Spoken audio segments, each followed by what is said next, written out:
ఓం నమః శివాయ. ఓం నమో నారాయణాయ. కర్మ నివారణ నరదృష్టి నివారణ కాళభైరవాయ నమో నమః. హరి ఓం. ఓం కాళకాలాయ విద్మహే కాళాతీతాయ ధీమహి తన్నో నరదృష్టి నివారణ కాళభైరవ ప్రచోదయాత్. హరి ఓం. మా ఛానల్కి స్వాగతం. చూస్తున్న వీక్షకులకు ప్రేక్షకులకు ప్రియ కాళభైరవ భగవద్బంధులకి స్వాగతం పలుకుతూ మమ్మల్ని ఎంతగానో ఆదరిస్తూ ఉండబడినటువంటి ప్రియ సోదర సోదరీమణులకు సనాతన ధర్మ సంరక్షకులకు జ్యోతిష్య అభిమానులకు అందరికీ కూడా జ్యేష్ఠమాస శుద్ధాష్టమి పూర్ణిమ సందర్భంగా ఎలాంటి విధి విధానాలు పాటించాలో, అదే కాకుండా కాలాన్ని శాసింపజేసే శక్తి కాళభైరవుడికి ఉంటుంది కనుక జ్యేష్ఠమాసంలో విశేషంగా బుధవారము జ్యేష్ఠ నక్షత్రం రావడము విశేషం అవుతుంది కనుక ఎలాంటి విధి విధానాలు పాటించడం వలన అందరికీ శుభప్రదమో తెలుసుకుందాం. 1వ తారీఖు 6వ నెల 2025 నుంచి 15/6/2025 వరకు పుట్టినటువంటి వారందరికీ కూడా ముందస్తుగా జన్మదిన శుభాకాంక్షలు. గతంలో వివాహం చేసుకున్న వారికి వివాహ వార్షికోత్సవ శుభాకాంక్షలు. ద్వాదశ రాశుల్లో గ్రహ గమనాన్ని ఒకసారి వీక్షింపచేద్దాం. మేషరాశిలో శుక్ర భగవానుడు, వృషభ రాశిలో బుధాదిత్య రాజయోగము, రవి బుధ సంచార స్థితి, మిథున రాశిలో దేవగురు బృహస్పతి సంచార స్థితి, కన్యరాశిలో కుజ భగవానుడు నీచభంగ రాజ సంచార స్థితి, 18 సంవత్సరం తర్వాత సింహరాశిలో కేతు భగవానుడు, అలాగనే కుంభరాశిలో రాహు భగవానుడు, మీనరాశిలో శని భగవానుడు సంచార స్థితితో ప్రారంభమవుతుంది. అలాగనే 7వ తారీఖున కుజ భగవానుడు కర్కాటకంలో నుంచి సింహరాశిలోకి మార్పు కలుగుతుంది కనుక ఈ విధమైనటువంటి పరిస్థితులు ఉన్నాయని చెప్పి కూడా గమనించాలి. మీనరాశి వారికి ఒకవైపు ఏలనాటి శని మధ్యమ సంచార స్థితి జరగడం, అర్ధాష్టమ గురు సంచార స్థితి దోషం ఉన్నప్పుడు ఎలా తొలగించుకోవాలి, ఎలా ఐశ్వర్యాన్ని పొందాలో ఈ వీడియోలో సవివరంగా సంపూర్ణంగా తెలుసుకుందాం. మీనరాశిలో ఏ నక్షత్రాలు వస్తాయనగా పూర్వాభాద్ర నక్షత్రం చివరి 4వ పాదము, ఉత్తరాభాద్ర నక్షత్రంలోని 4 పాదాలు, రేవతీ నక్షత్రంలో 4 పాదాలు కలిపితే మీనరాశి. రాశాధిపతి దేవగురు బృహస్పతి. రాశిలోనే శని భగవానుడు ఉండడం వలన కష్టపడి పనిచేయడం మీ వంతు, ఫలితం పక్కవారి వంతు అనే పరిస్థితి ఉంటుంది. అంటే బంధువులైనా మిత్రులైనా స్నేహితులైనా తల్లిదండ్రులైనంతను కూడా నీ దగ్గర ధనం ఉన్నంత వరకే నీకు విలువలు ఇవ్వడం జరుగుతుంటుంది. ధనం అయిపోతుంది, ధనము లేదని చెప్పి నీ విషయాన్ని తెలియజేసావా, వారే దూరం అయిపోయి మిమ్మల్ని ఏకాకి చేయడం జరుగుతుంది. ఇలాంటి కాల సమయంలో ఒత్తిడికి గురవడం, నరాల బలహీనత, అనేక రకాల సమస్యకు మీరు ఇబ్బంది అయ్యే పరిస్థితి ఉంటుంది. అదే కాకుండా 2వ స్థానంలో శుక్రుడు సంచారం చేయడం వలన నూతన వస్త్రాలు, బంగారు ఆభరణాలు, కార్లు, క్రయ విక్రయాలు కొనాలి అనేటువంటిది కోరిక కలుగుతుంది. అది మంచిదే. కాకపోతే మన దగ్గర ధనం ఎంత ఉంది, అప్పులు కాకుండా ఎలా చేసుకోగలగాలి, ప్రణాళికాబద్ధంగా జీవితాంగా మీరు ఏర్పాటు చేసుకోగలిగితే చాలా మంచి కాలం.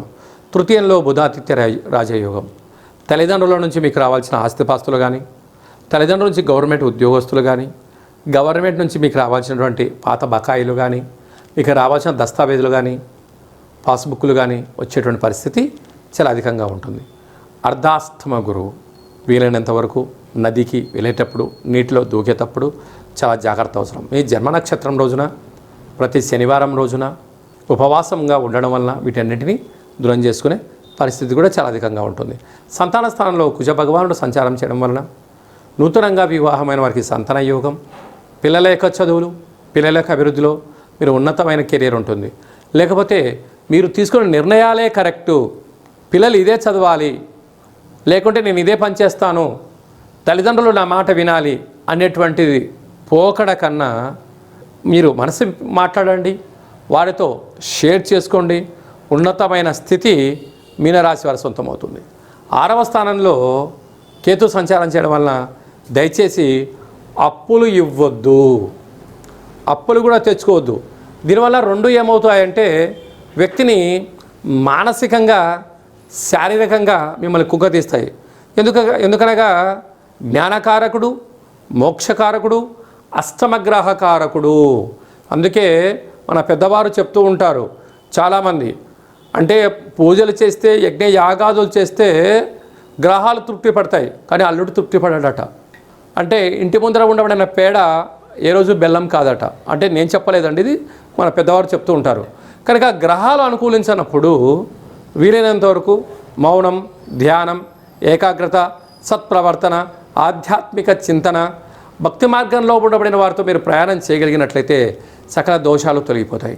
నీటి వ్యాపారం చేసేటువంటి వారు, హోటల్ వ్యాపారస్తులు, స్వయం వృత్తులు, సేవా రంగాలు, సినిమా రంగాల్లో ఉండబడిన వారు, అలాగనే జర్నలిజం రంగంలో ఉండబడిన వారందరూ కూడా శుచి, శుభ్రత, వేలకు తిండి, వేలకు నిద్ర, ఆరోగ్యాన్ని కాపాడుకోగలడం, అప్పులు ఇవ్వకపోవడం, అప్పులు తెచ్చుకోకపోవడం, మాటను వాగ్దానం చేయకపోవడం, నోరు ఉంది కదని చెప్పి దురుసుగా ప్రవర్తన చేయకపోతే మీకంతా మంచి కాలమే అని చెప్పి గమనించగలగాలి. ఈ జ్యేష్ఠ మాసంలో శుద్ధాష్టమి అలాగనే పూర్ణిమ సందర్భంగా మనము విజయం సాధించగలగాలి అన్నట్లయితే ఎప్పుడైతే జ్యేష్ఠ మాసము, జ్యేష్ఠ నక్షత్రము, నక్షత్రాధిపతి బుధుడు, అందులో ఈసారి బుధవారం రావడము చాలా విశేషంగా పరిగణించగలగాలి. ఇలాంటి కాల సమయంలో బుధవారం పూట అనగా పూర్ణిమ రోజున మనము ఉదయాన్నే లేచి ఇంటినల్లా శుద్ధి పెట్టుకొని పెసరలు కానీ పెసరపప్పును కానీ భగవంతుడికి విష్ణుమూర్తికి నైవేద్యంగా పెట్టి 10 మందికి పంచడం వలన మంచి బుద్ధి, మంచి జ్ఞానము, మంచి వ్యాపార అభివృద్ధి కలుగుతుంది. అలాగనే సాయం సంధ్యాకాల సమయంలో ఒక చారడంత పెసరలను కానీ పెసరపప్పు కానీ అలాగా ఆకుపచ్చ కలిగినటువంటి జాకెట్ పీసులో మూట కట్టి ఇంటి గుమ్మానికి, యజమానికి, మన వాహనాలకు, గృహాలకు దిష్టి తీసి, అంటే వాటిపైన కర్పూరం బిళ్ళ పెట్టి దిష్టి తీసి బయట పడేయడం వలన వ్యాపార అభివృద్ధి, జన ఆకర్షణ, ధన ఆకర్షణ, జ్ఞానశక్తి కలిగి అపారమైనటువంటి ధన సంపద మన సొంతం అవుతుందని చెప్పి గమనించాలి. అలాగనే ఇక్కడ విశేషంగా జ్యేష్ఠ మాసంలో మనకు అలాగనే వేసవి తగ్గి వర్షాకాలంలోకి మనం ప్రారంభం అవుతుంటాం. ఇలాంటి కాల సమయంలో రోగ నిరోధక శక్తి పెంచుకునేటువంటి ఆహారాలు భుజించడం, పెసరపప్పుతో కూడుకున్నటువంటి ఆహారం భుజించడం, పెసరపప్పుతో కూడుకున్నటువంటి పదార్థాలను దానం ధర్మం చేయడం వలన మంచి ఆయు, ఆరోగ్యము, రోగనిరోధక శక్తి కలిగి సంపూర్ణ ఆరోగ్య స్థితి ఉంటుందని చెప్పి గమనించాలి. అలాగనే వ్యక్తిగత జాతకం తెలుసుకోవాలనుకుంటున్నారా? మీరు పుట్టినటువంటి తేదీ, నెల, సంవత్సరం, పుట్టిన సమయము, మీ పేరు రాసి వాట్సాప్లో మీరు పంపించగలిగినట్లయితే 100 సంవత్సరముల జాతకాన్ని సవివరంగా సంపూర్ణంగా వ్రాసి మీకు అందజేయడం జరుగుతుంది. మీకు పుట్టినప్పుడు గ్రహ గమనాలు ఎలా ఉన్నాయి, ప్రస్తుతం ఎలా ఉంటున్నాయి, రాబోయే కాలంలో ఎలా ఉండబోతున్నాయో వివరించడం కూడా జరుగుతుంది. అలాగే చాలామందికి డేటా బర్తులు లేనటువంటి వారికి మీ పేరు యొక్క మొదటి అక్షరాన్ని అనుసరిస్తూ రాశి యొక్క స్థితిగతులను తెలియచేస్తూ రమణ శాస్త్రం ద్వారా అనగా గవళ ద్వారా కాళభైరవ ఉపాసన చేత భూత, భవిష్యత్, వర్తమానాన్ని తెలియజేయడం జరుగుతుంది. కనుక ఆసక్తి గలవారు ఈ కింది నెంబర్ని ఆన్లైన్ ద్వారా కానీ ఆఫ్లైన్ ద్వారా కానీ వాట్సాప్ ద్వారా సంప్రదించి జాతకాన్ని తెలుసుకొని జీవితంలో ఉండబడిన అడ్డంకులను తొలగించుకొని అందరూ ఉన్నతమైనటువంటి ఉజ్వలమైనటువంటి బంగారు భవిష్యత్తులో జీవన గమనాన్ని పొందాలనేది చిన్న విన్నపం. అలాగే ఇంకనూ మనం సాధించగలగాలి అన్నట్లయితే ఈ యొక్క పాత్ర కంచు పాత్ర అంటారు. మన పెద్దవారు చెప్తుంటారు, కంచు మోగినట్టు కనకంబు మోగదు గదరా సుమతి అని చెప్తుంటారు. ఈ యొక్క పాత్రను మనం ఇంట్లో పెట్టుకొని ఉదయం పూజ చేసిన తర్వాత, సూర్య నమస్కారం చేసుకున్న తర్వాత ఇలా ఒక్కసారి శబ్దం చేస్తే ఓంకార శబ్దం రావడం జరుగుతుంది.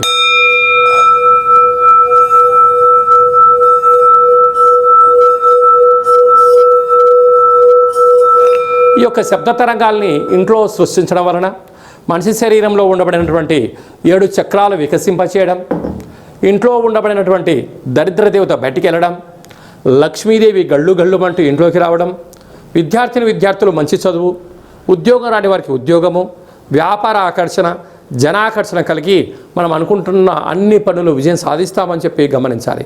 ఈ అక్షయ పాత్రతో పాటు ఒక కాలభైరవ స్వామి యొక్క పూజ, 20 రకాల వస్తువులతో దిష్టి తీయించడం, శాకాంబరి అనగా కూరగాయలతో దిష్టి తీయించి వేయడం వలన మీకు అపారమైనటువంటి ఆయురారోగ్యాలు కలుగుతాయని చెప్పి గమనించాలి. ఆసక్తి గలవారు ఈ కింది నెంబర్ని సంప్రదించవచ్చు.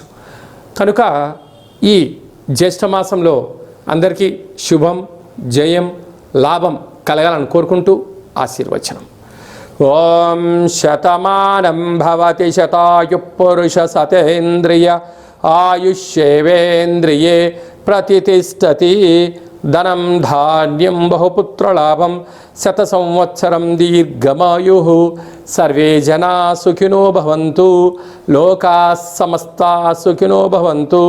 సర్వం కాళభైరవ దేవతార్పణమస్తు. హరి ఓం. ఈ వీడియో మీకు నచ్చినట్టయితే లైక్ చేయండి, షేర్ చేయండి, మా ఛానల్ని సబ్స్క్రైబ్ చేసుకోండి. మేము చేస్తున్న ఆధ్యాత్మిక వీడియోలు అందరికన్నా మీరు ముందుగా చూడాలనేటువంటిది మా విన్నపం. భగవంతుడి ఆశీస్సులు మీ పైన ఎల్లవేళలా ఉండాలని, అష్ట కష్టాలకు స్వస్తి పలికి అష్టైశ్వర్యాలకు స్వాగతం పలకాలని కోరుకుంటూ కాలభైరవ ఆశీస్సుల చేత ఈ వీడియోని 10 మందికి ఫార్వర్డ్ చేయండి. భగవంతుడి ఆశీస్సులు పొందగలరు.